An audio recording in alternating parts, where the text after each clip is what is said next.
Soy Fernando Díaz Villanueva. Hoy es 26 de diciembre de 2023 y esto es La Contracrónica.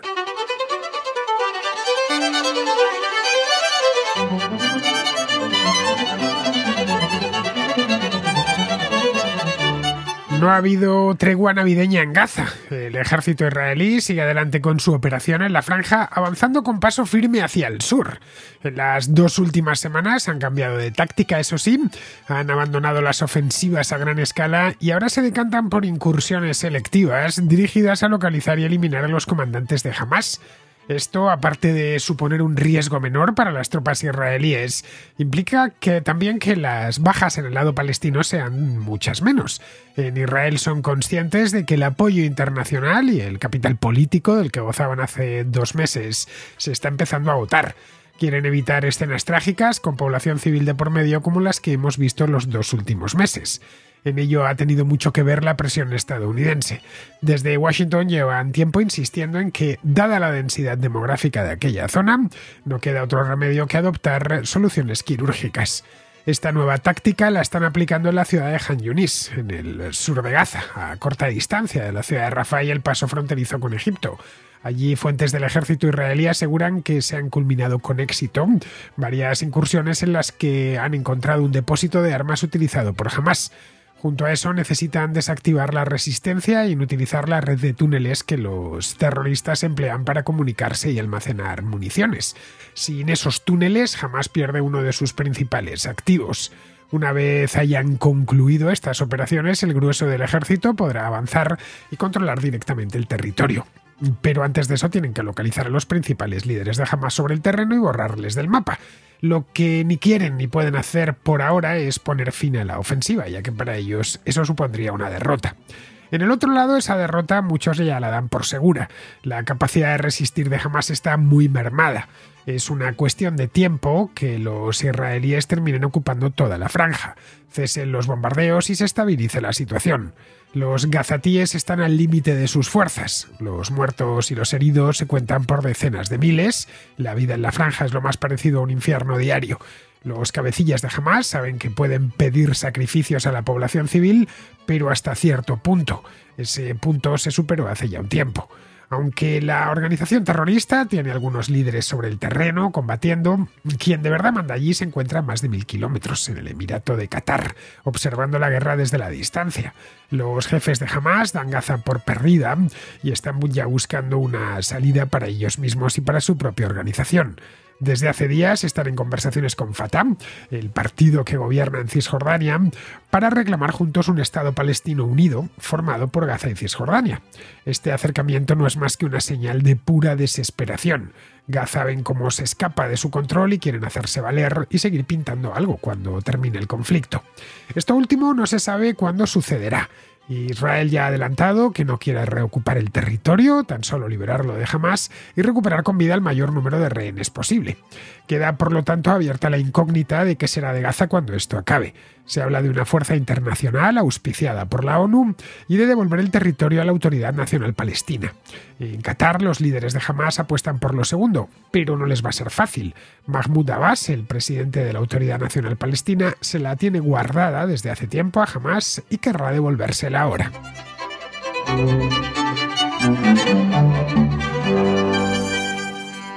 Según informaban ayer varios medios estadounidenses, la exclusiva, os lo digo yo ya, es del Wall Street Journal, porque leí yo esta historia hace cosa de 3 días y ahora parece que se ha exportado al resto de la prensa estadounidense. No tardará mucho en llegar a la europea. Bien, pues según informaban ayer estos medios, los jefes de Hamás llevan ya unos días hablando con representantes de Fatah, que son sus rivales políticos en Cisjordania y en general en el terreno palestino, en la política palestina, sobre cómo llegar a un acuerdo para gobernar juntos en Gaza y Cisjordania, después de que termine la guerra, claro está. La negociación, según cuentan, está siendo muy tensa, hay muchos desencuentros y además esto amenaza con meterles en problemas a ambos bandos con sus respectivos radicales, especialmente los radicales de Hamás, porque en toda negociación implica cesiones y algunas cesiones los radicales las pueden considerar simplemente inaceptables. Si esto es cierto, esto que están contando, y parece que lo es, porque la exclusiva del Journal venía con fuentes de la máxima confianza y de primera mano, nos vendría a decir que en Hamás muchos ya dan por perdida la guerra y están empezando a pensar en el día después, es decir, a planificar lo que vendrá después de esta guerra. El Journal consiguió el otro día hablar con un tipo llamado Hussam Badran, que es un miembro del comité político de Hamás, que se encuentra en Doha, el Politburo, podríamos llamarle, utilizando un término muy soviético. Doha es la capital de Qatar, por si alguien no lo sabía.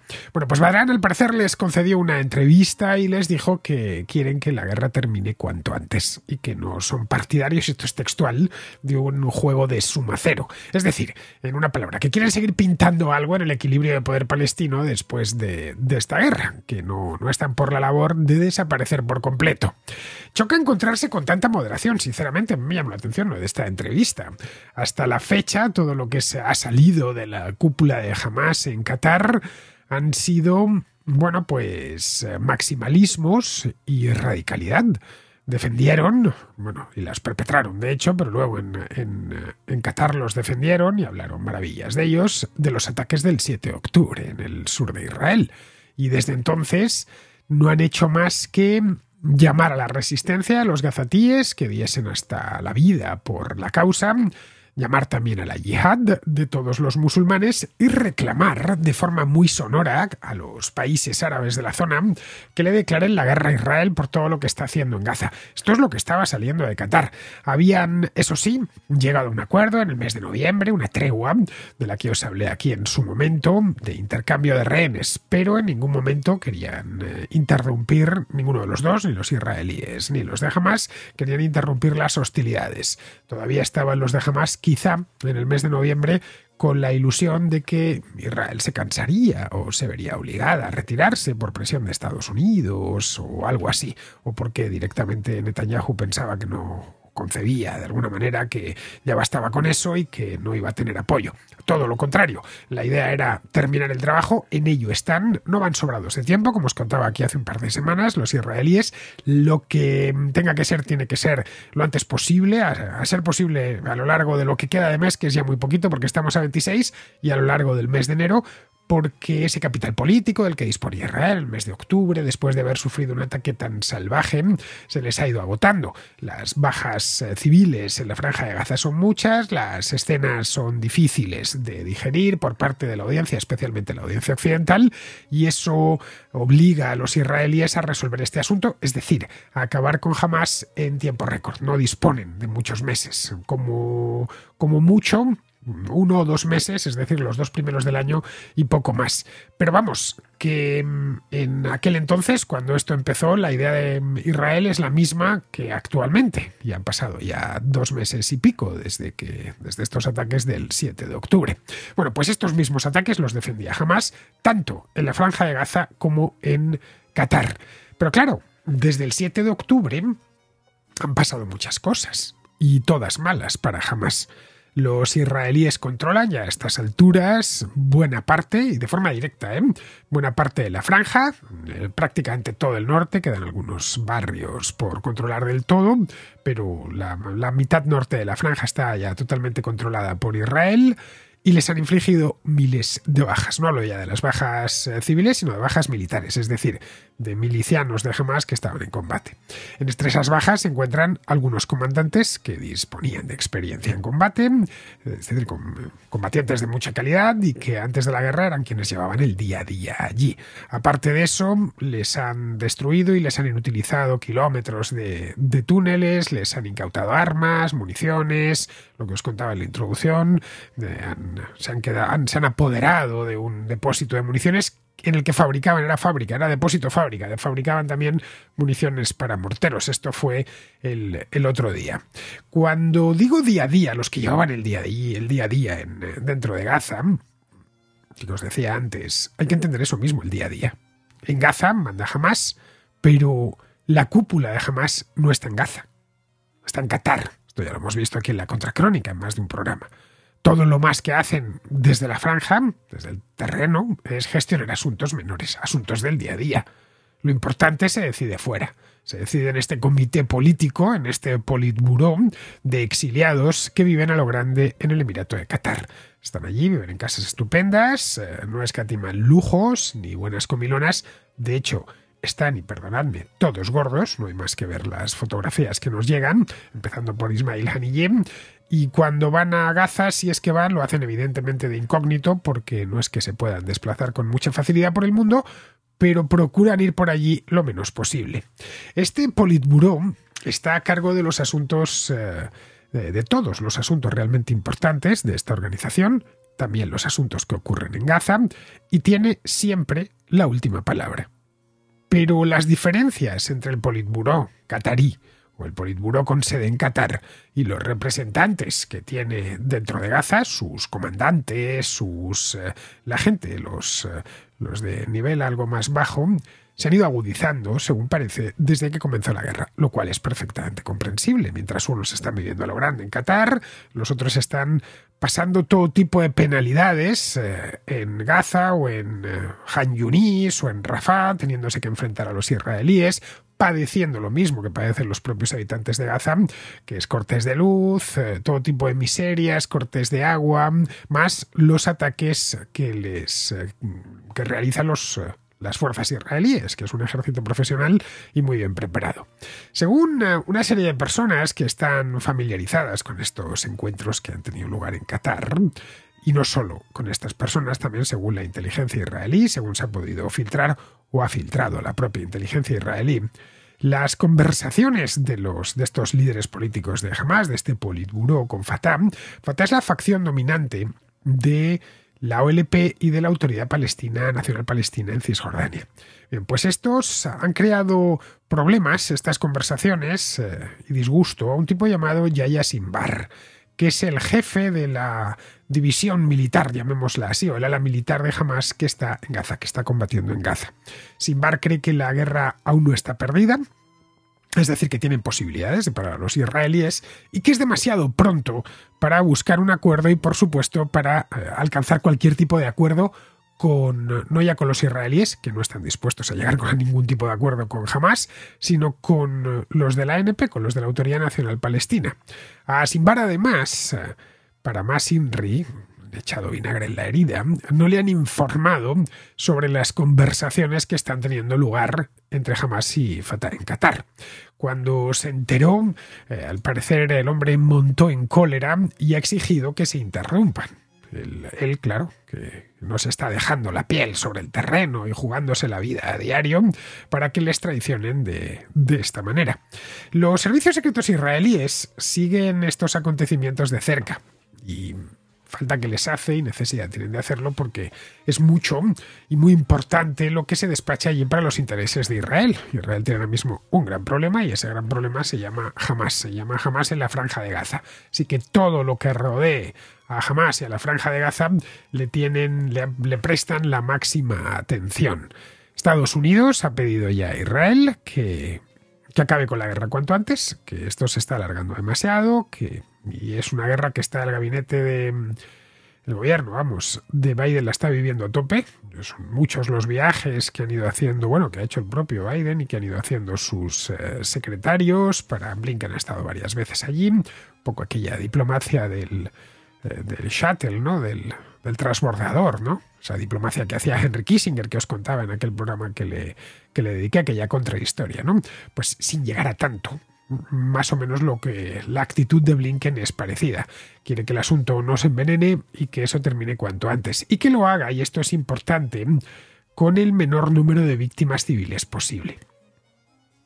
Eso es importantísimo porque cada vez que sucede una desgracia, y sucede una desgracia prácticamente todos los días, una desgracia gorda, pues esto va a la prensa y la gente que está en Estados Unidos o en la propia Europa lo ve y siente, pues, como no puede ser de otra manera, eso es perfectamente humano, siente mucha pena por todo lo que está pasando y todo lo más que sale de la opinión pública es que esa carnicería se acabe cuanto antes. Evidentemente, no es que estén ni mucho menos haciendo de menos lo que hicieron los de Hamas en Israel, pero tanto dolor cuesta asimilarlo desde otras latitudes, más concretamente desde países europeos o desde los propios Estados Unidos. En Estados Unidos, como tienen una mano mucho más larga y más decisiva en esto que los países europeos, pues pueden influir sobre el ánimo del gobierno israelí.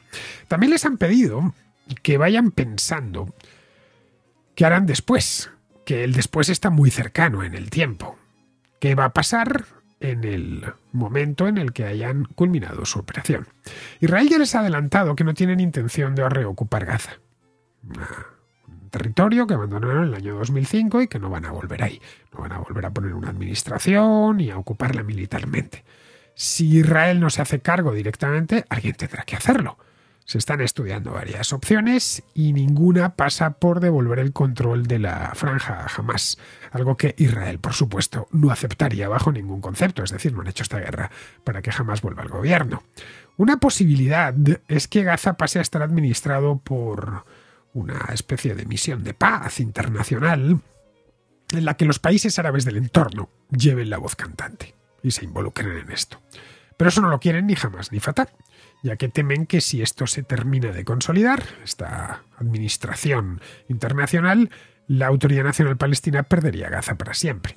Otra opción es una Autoridad Nacional Palestina revitalizada, con su propia fuerza de seguridad, su propia policía, y bajo un mando único.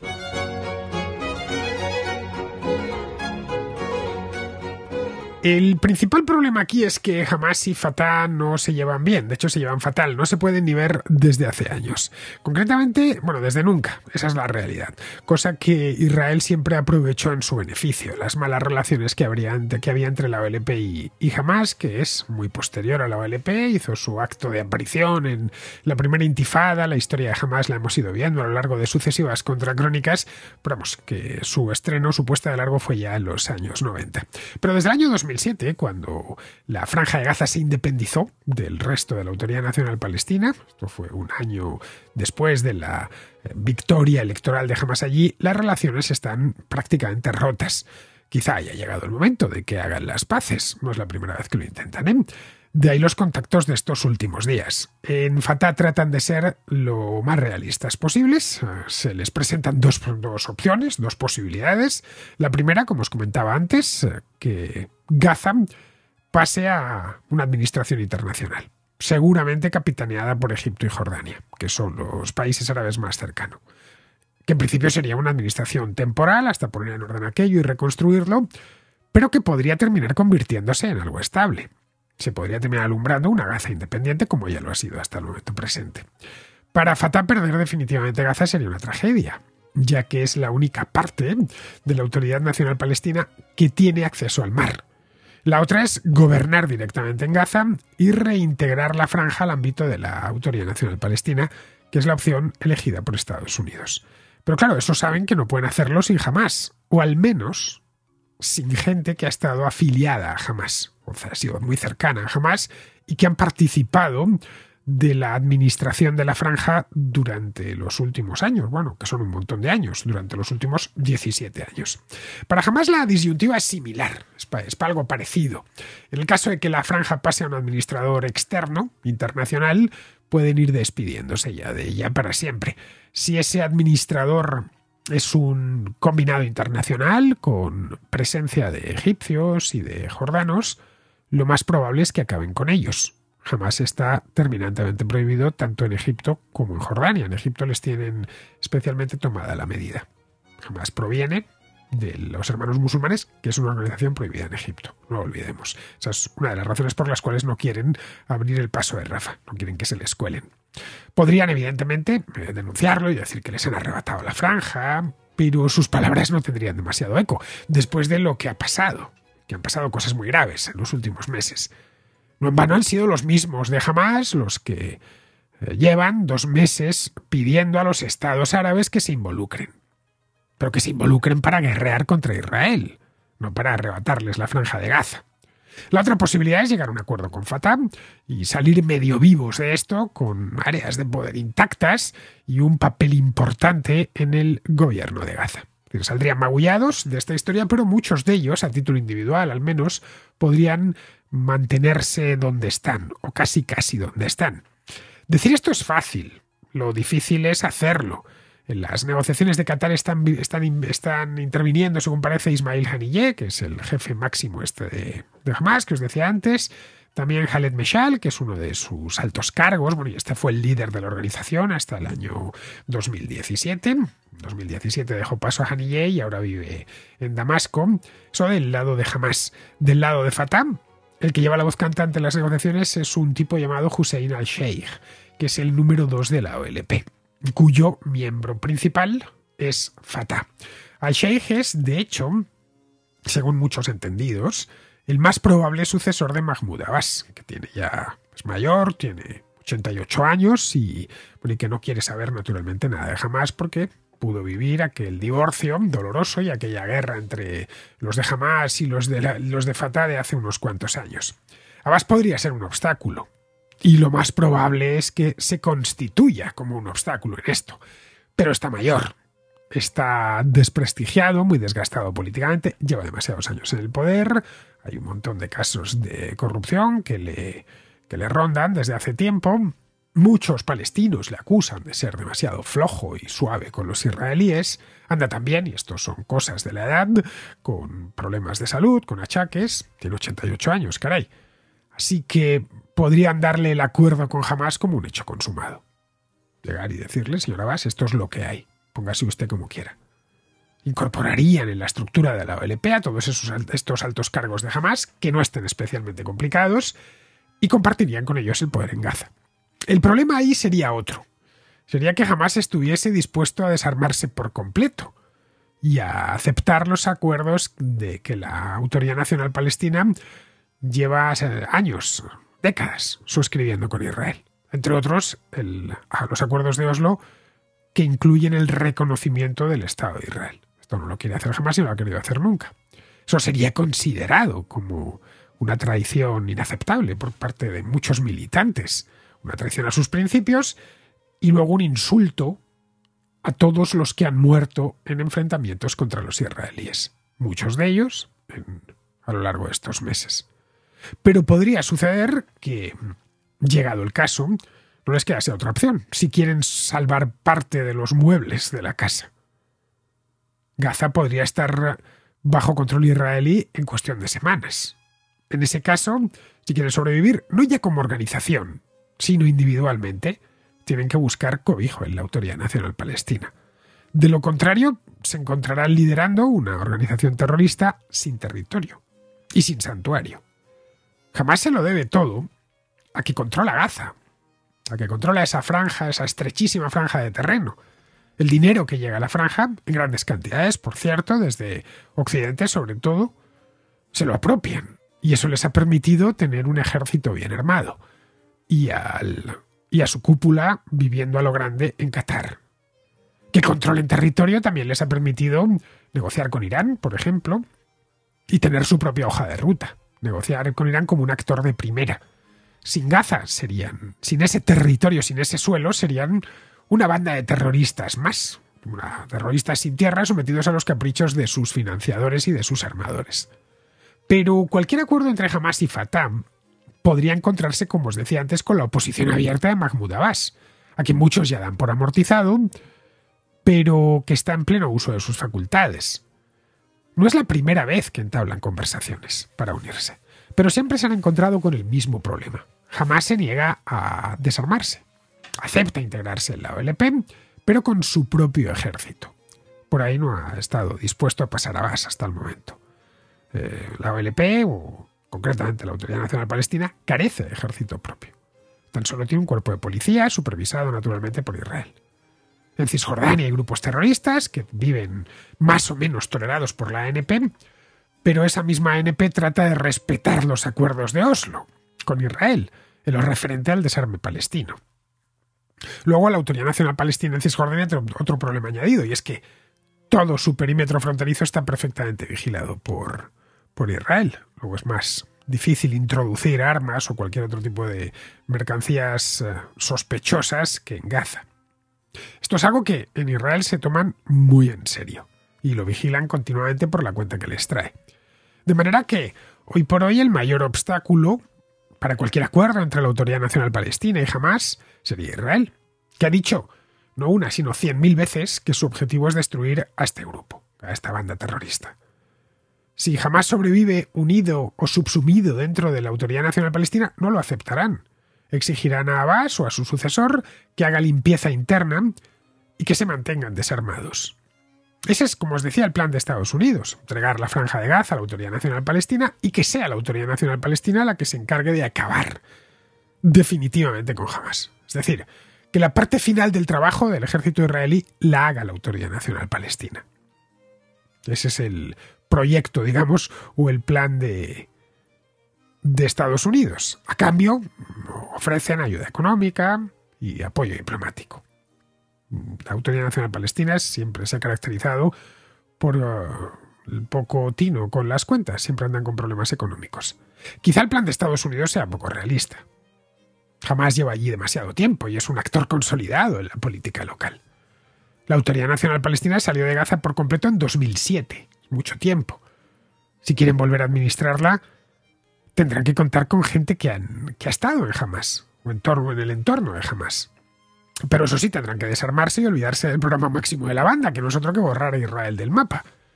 Eso a muchos de sus partidarios les generará mucha frustración y no es eliminable que surjan facciones terroristas que actúen por su cuenta. Pero eso ya es otro problema de índole distinta. Si eso sucede, significará que el principal problema, que es la existencia misma de Hamás, controlando a placer un territorio, se habrá resuelto. Vamos con la contrarréplica. Empezamos con Fernando, que nos habla de la amnistía a los líderes del proceso y de su encaje legal. Hola Fernando, mira, solo comentarte, he visto un vídeo tuyo que te refieres al tema de la amnistía del gobierno y la verdad es que estoy totalmente de acuerdo con lo que dices. Solo añadiría yo un par de cosillas, ¿no? Una de ellas es que la amnistía tradicionalmente es una figura jurídica que se utiliza cuando un régimen sustituye a otro al que considera ilegítimo. Precisamente es esa ilegitimidad la que apoya pues, una medida de ese tipo solamente, es lo normal, contra delitos considerados políticos. O sea, es el régimen y sus leyes que protegen ese régimen ilícito las que justifican que el régimen que sustituye al anterior pues haga una amnistía. Pero en este caso, por supuesto, siendo un país reconocido por todo el mundo como un país democrático y con un Estado de Derecho homologable a cualquier otro, carece absolutamente de sentido una amnistía, ¿no? En todo caso, he visto un vídeo que me mandaron y que yo creo que he visto también que por YouTube hay varios, en los que no solo Sánchez, que lo hace reiteradamente, incluso una de ellas, de las situaciones es 2 o 3 días antes de las elecciones últimas de julio, de las generales, sino otros ministros suyos, unos cuantos también, se manifiestan clarísimamente como la amnistía es una figura que no está reconocida por la Constitución, no está jurídicamente contemplada, pero es que no lo puede estar, porque si de alguna manera, si no, sería considerarse ilegítimos, como el propio régimen se considera a sí mismo ilegítimo, ¿no? Lo cual sería, vamos, ya una estracanada de órdago. En fin, gracias por tus programas y un saludo a ti y a los contraescuchas. Amnistía significa literalmente, me he ido al diccionario de la Real Academia para consultarlo, significa literalmente, perdón de cierto tipo de delitos que extingue la responsabilidad de sus autores. Significa algo parecido al indulto, que en el diccionario se define como gracia por la cual se remite total o parcialmente o se conmuta una pena. Amnistía viene del griego amnesia, que significa literalmente, sin memoria. Mneme en griego es memoria. Y si le ponemos la partícula A, pues ya tenemos el sin. Es decir, algo sin memoria es algo olvidado, algo de lo que no hay memoria. Una amnistía es olvidar un delito. Un indulto es perdonarlo. Parece que es lo mismo, pero no lo es. Con el indulto el delito no desaparece, está ahí, no se olvida. Cometiste este delito. Otra cosa es que te hemos perdonado. Se perdona total o parcialmente el castigo impuesto con el delito. Con la amnistía el delito se olvida, el delito se esfuma, desaparece.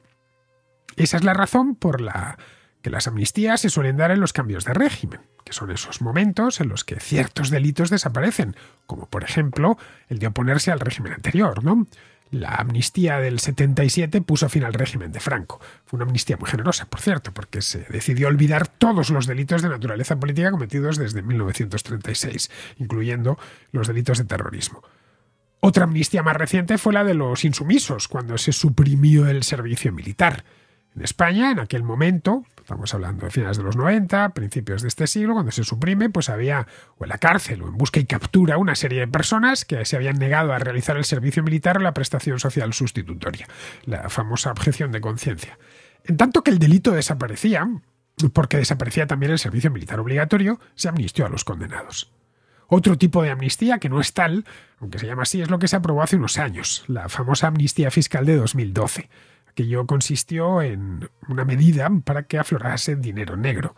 Tú tenías dinero en B, metido en un calcetín o en una cuenta en el extranjero o donde fuese, y nadie lo sabía más que tú, y no lo aflorabas precisamente para evitar que te multasen. Lo que hizo el gobierno fue decir a toda esa gente que si declaraba ese dinero, lo convertía en A, y se ponía al día con Hacienda pagando los impuestos pertinentes, no habría sanciones. Es decir, no había nadie condenado ni en la cárcel. Los que confesaron el delito lo hicieron para acogerse al perdón de las multas. De no existir este perdón, ese dinero no habría aflorado. Y en 2012 os aseguro que el Tesoro estaba fatal, estaba con telarañas y necesitaba urgentemente una inyección de fondos. En este caso, de lo de Puigdemont y compañía, caso de los líderes del proceso, se da una paradoja. Se les indultó hace un par de años, 2 años y medio, por lo mismo, es decir, se les perdonó. No hace falta, ya está. Bueno, el caso de Puigdemont no, porque está huido de la justicia. Habrá que juzgarle primero, vamos, digo yo. Los que habían tenido que comerse esos 3 años de cárcel. Bien, ahora quieren que esto se olvide por completo. Pero los delitos por los que fueron condenados, que son desobediencia y malversación agravada, siguen en vigor. Es decir, que si otros hiciesen lo mismo, serían juzgados y condenados. Es derecho penal a la carta. Han hecho desaparecer el delito para unas personas concretas, pero no para todas las demás. Bien, seguimos con Francisco, que vuelve con el tema este de ayer, de la popularidad de Putin en Rusia, y nos explica por qué es muy difícil saber su tasa de aprobación exacta.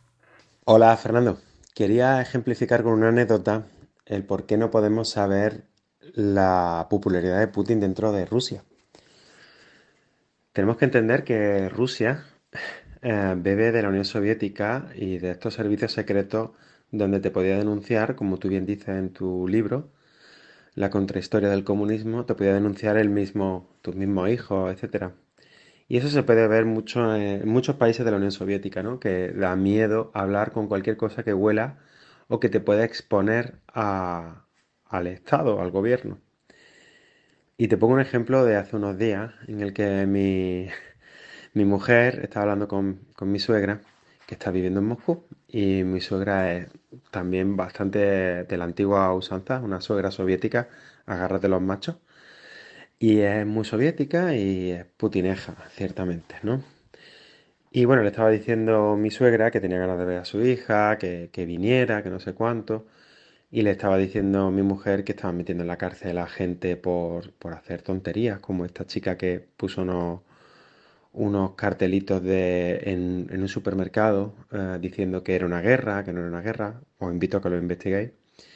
Y le han metido 8 años de cárcel, 7 o 8 años de cárcel, no me acuerdo bien, por poner mensajes o que te meten en la cárcel por un papel en blanco, etcétera.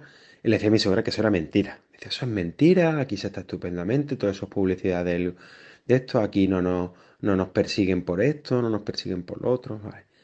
Total que dijo mi mujer, no, es que tengo amigas que han ido a Moscú y le han cogido el teléfono, le han mirado el WhatsApp, le han mirado el Facebook y yo en Facebook, mamá, he puesto esto malo de Putin, he puesto que Putin es un tirano, he puesto que es innombrable lo que están haciendo Ucrania y he puesto... Y dice la madre, "Shh, cállate hija, que esas cosas no se dicen por teléfono, que pueden estar escuchándonos". Esto ejemplifica a la perfección de cómo la sociedad rusa, como todo buen régimen soviético, antiguo soviético, está aterrorizada con este tipo de cosas. Entonces, a ti que aunque te llame una agencia independiente, que te jure que es independiente, o que te contacte una agencia independiente y te pregunte si te parece popular Putin o no, pues vas a decir que sí o no vas a responder, vas a colgar. ¿Qué tienes que ganar diciéndole la verdad a una agencia de sondeo independiente? No tienes nada. Entonces, yo no digo que Putin no sea popular y no digo que no pueda ser muy popular o ser una gran mayoría. No, no lo digo. Yo lo que digo es que no lo sabemos y creo que podemos coincidir en eso. Muchas gracias. Por cierto, ya estoy en contacto con Martín y estamos teniendo unos debates aquí increíbles. Un saludo a todos los contraescuchas y gracias por tu programa, Fernando. Pues sí, Francisco, no tenemos ni idea de la tasa concreta de rusos, ni siquiera aproximada, te digo ya, que apoyan a Vladimir Putin. Eso es imposible, en tanto que en Rusia no hay una democracia y la libertad de expresión brilla por su ausencia. Los rusos tienen muy interiorizada la idea de que el Estado les puede estar espiando en cualquier momento y que si dicen algo inconveniente, eso puede suponer consecuencias muy negativas para ellos mismos y para sus familias. Esto aquí tal vez nos suene sorprendente, pero en Rusia la libertad de expresión ha sido la excepción, no la norma.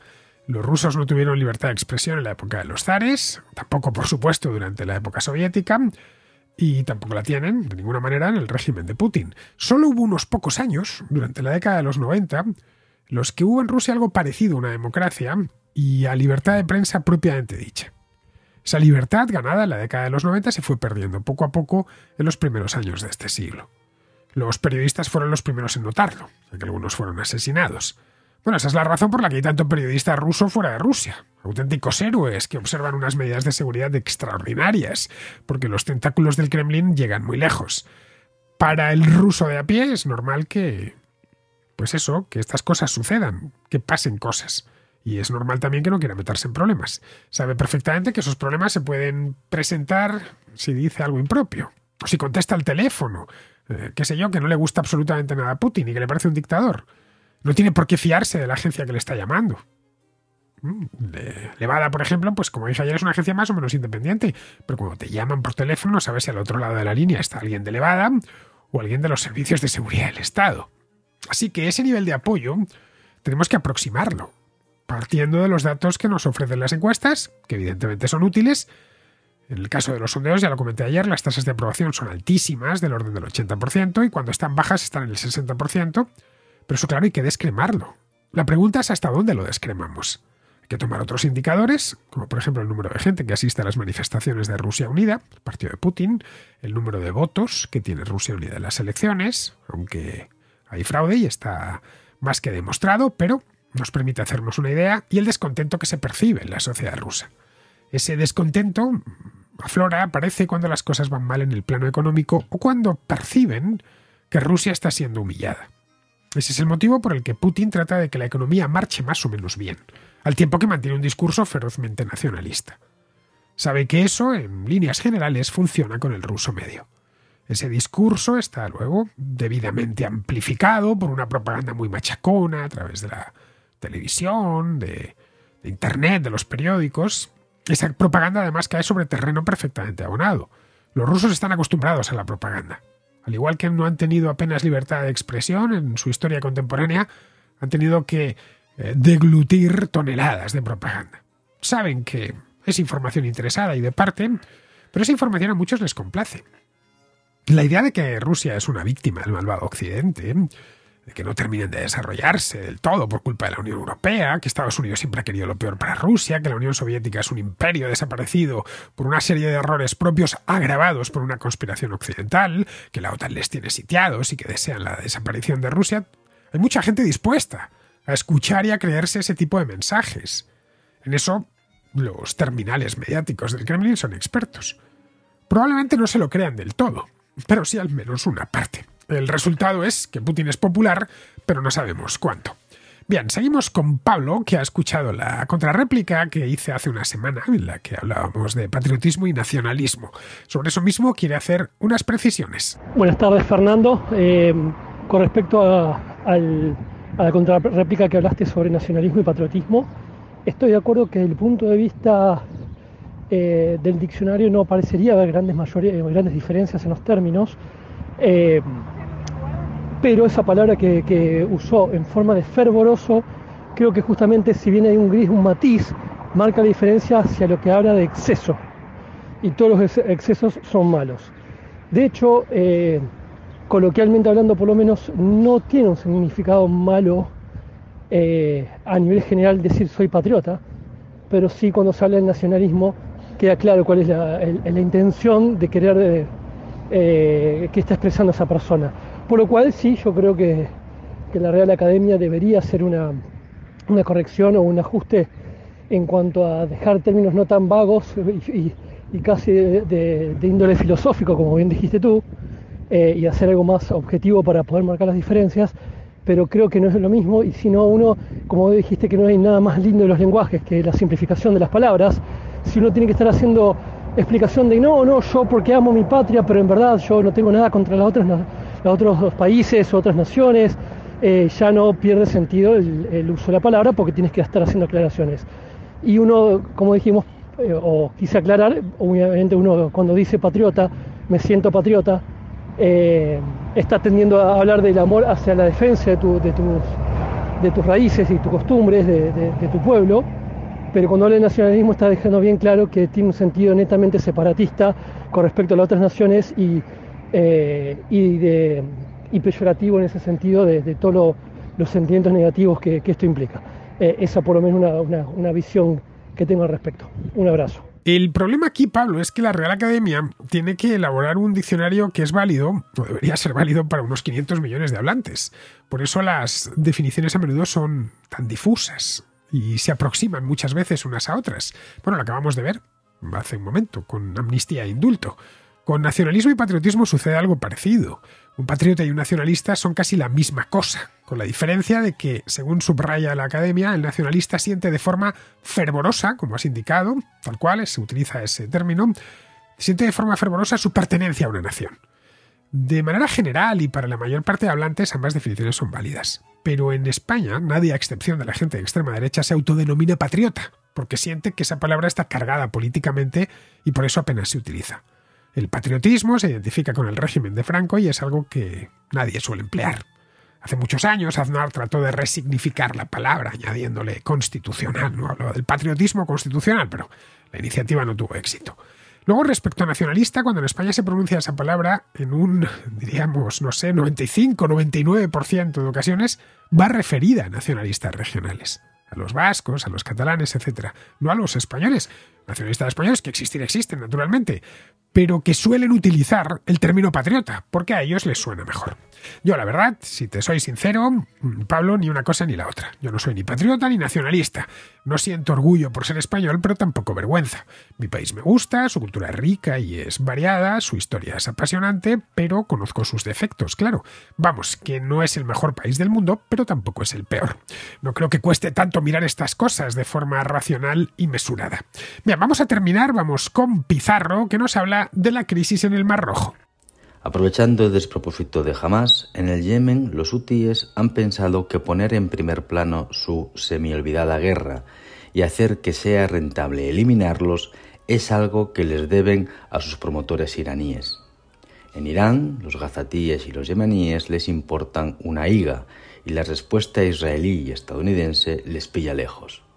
Serán los hechos funestos, no las palabras, quienes acaben con la crisis. Un cordial saludo de Pizarro. Y hasta aquí, queridos amigos, llega la contra de hoy, que es 26 de diciembre. Espero que hayáis pasado una buena Nochebuena y una mejor todavía Navidad. Lo próximo ya es la Nochevieja del fin de año. Entre tanto, tenemos ahora una semanita de por medio perfectamente laborable, no lo olvidéis. Así que mañana, que será... No será, estamos a... Claro, es que estamos a martes ya, es que ha caído... La Navidad cayó el lunes este año. Mañana estamos a 27, obviamente, hoy estamos a martes, pues mañana será miércoles. Bien, queridos, pues hasta mañana, que volveré por aquí.